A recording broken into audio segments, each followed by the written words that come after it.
Hi. Today's focus for lesson 4 is directional signs, directional verbs. So pay attention in your glossing to a couple things. First, we still have some topic markers, eyebrows up on our topic. Remember the Q is a yes/no question marker, and our eyebrows are up for the whole entire question there. Our WH question markers, our eyebrows are down with the head tilting in. We're focusing on the movement of the directional sign, and that movement always starts where the action starts and it ends where the action ends. And we're always going to hyphenate those English words because there's going to be multiple English words that are going to make up one sign. And that's just something you're going to need to remember all the way as you go through. One of your very last assignments in 202 is to sign a children's story that's full of directional signs. And when you're glossing that, you need to make sure you take those multiple English words and just hyphenate them to show that it's only one sign. So make sure that if you're talking to me as your audience, the sign would move out or in depending. I'm going to give it to you or you're going to give it to me.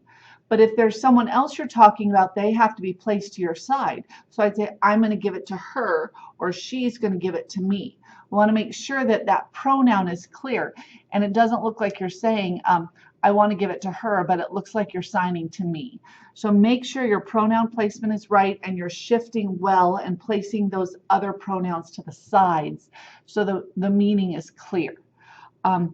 Practice these before you turn them in. Either record yourself and then watch to make sure you're satisfied with your video.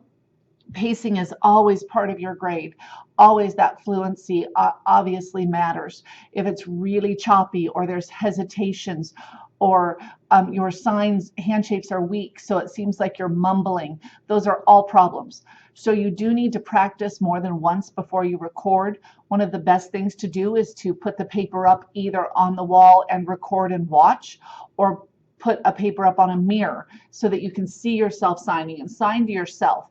And until you can sign through each sentence smoothly and fluently with the right types of hesitations, the right facial expressions, and the right grammar markers, until you can do that, you're not ready to record. Make sure you're numbering each sentence, number 1, number 2, all the way through to number 10. And make sure you're using both the grammar marker, the eyebrows down, and any type of facial expressions you need, like a nod, a smile, a head tilt, anything that would apply to what's being talked about in the sentence, to the content. Okay, these are still pretty short sentences. In our next unit lesson, they're going to start getting a little longer, and we're going to build more and more and more vocabulary into those. So please be reviewing the vocabulary that you've studied so far. You don't get to forget it after each lesson. You have to keep it in mind. You have to keep reviewing it. You'll be using it all the way through. It'll come up and you'll need to use it in some of your free expressions or some of the other things you'll be signing later. So be reviewing your vocabulary. Be practicing your own finger spelling. You'll be finger spelling in the next lesson again for me. So be practicing that. Be practicing interpreting finger spelling, your receptive skills on the website www.asl.ms.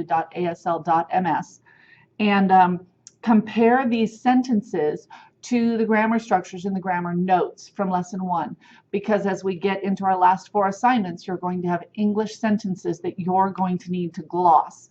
So notice that the glossing is in capital letters. Notice where there are hyphens or pluses between words. Notice the grammar markers that are put above things. And if you don't quite get why, please send an email asking for that information or asking for clarity. Good luck. Looking forward to your videos. Thank you.